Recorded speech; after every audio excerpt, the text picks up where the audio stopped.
Welcome everybody, and thanks all of you for being here for what I hope is going to be a very exciting 2 days workshop.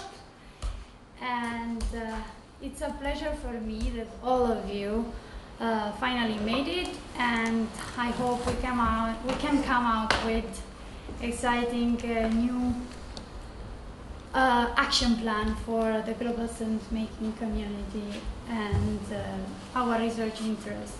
So Simon, do you want to answer that? The group? Okay. I just wanted to say, first of all, a huge big thank you to Anna for doing a lot of the organising and logistics. So,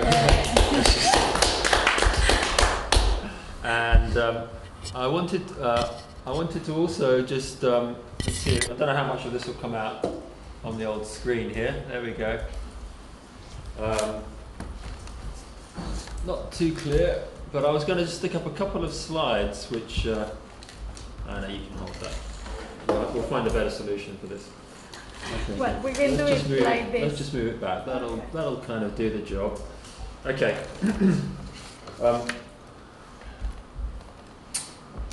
There's an interesting historical quirk of this gathering,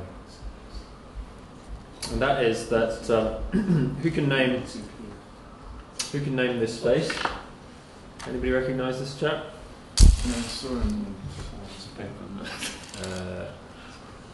It's interesting. I'm looking at the delay on Flash meeting. It's clearly a bit of a delay there. Horst Rittel. This is Horst Rittel. This is who can name this chap?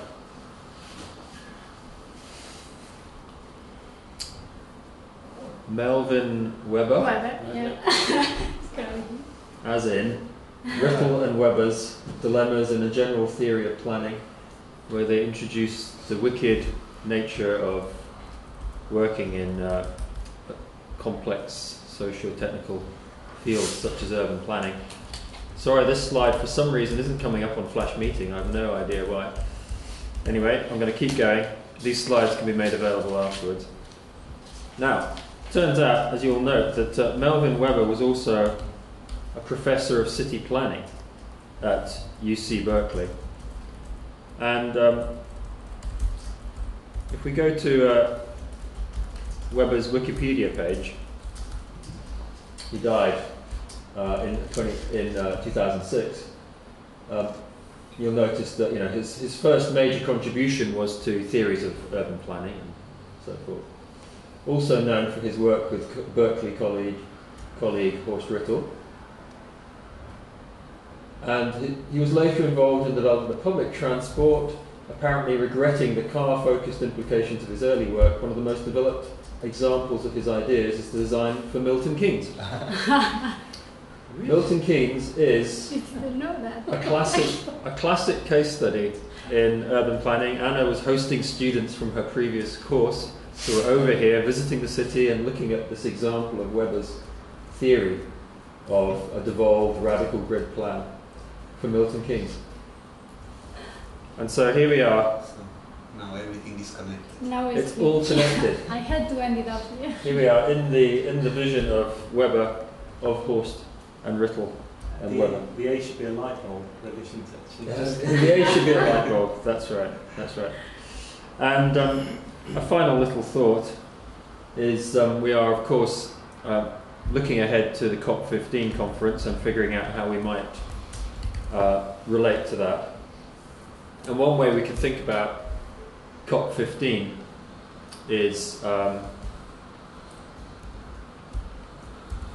as a sort of planet around which will give essence a sort of slingshot energy. There's going to be huge media coverage of COP15, of course, and if we are able to make a contribution in the form of mapping some of the issues, then of course it will help the essence rocket on whatever its trajectory will be, and hopefully give us added impetus. But the other way of thinking about it, of course, is that essence is the fabric of the space-time continuum discourse. And really, it's essence that might exert some gravitational pull on COP15, if it really does the business. And so I'll leave us with that little unambitious thought, that the fabric of discourse on the internet could potentially exert influence on these kinds of planetary bodies. If not by COP15, maybe by COP16. So there we go.